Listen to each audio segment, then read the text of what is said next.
Kwiragwo thikũ cia muici nĩ 40. Joshua Nkarichia uria ni cifu wa ituura ria Turingwi anyitirwo muthenya barigici arĩ imathero-inĩ rĩake akimatha kuma kũrĩ ng'ondu o iria ehokeirwo gũtungata ena ciringi ngiri 30 iria aretitie muikari umwe mwena ucio na mukana wa kwaga kumwĩtĩkĩria kwendia mũgũnda.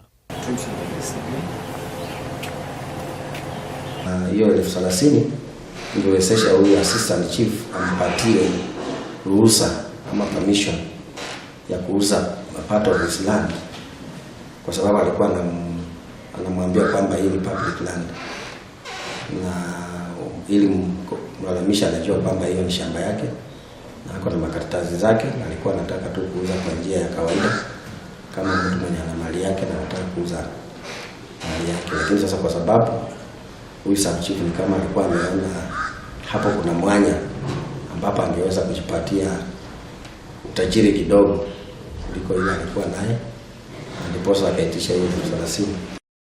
Mũrũgamĩrĩri munene wa EACC mwena wa Isiolo nĩongereire atĩ cifu uyu nĩarĩkĩtie gũikio ngono ceceni-inĩ ya borithi ya Isiolo harĩa egũkorwo akĩrekererio na mbudi o cira ũgĩthiaga na mbere. Hapo amejua kwamba hiyo ni pesa ambayo tulikuwa tunaifanyia uchunguzi, so officers hapo walimkamata. Oho nĩorĩtie mũingĩ ndũgetĩkĩre kũhinyagĩrĩrio nĩ atongoria othe arĩa marametia mbeca nĩguo mamatungate, na oria mũndũ o wothe wĩ gĩthagathago-inĩ ta kĩu etĩkĩre kũhũra riboti wabici-inĩ cia EACC iria ihakuhĩ nake. Handũ-inĩ ha Kameme TV njĩtagwo Njenga wa Wambui.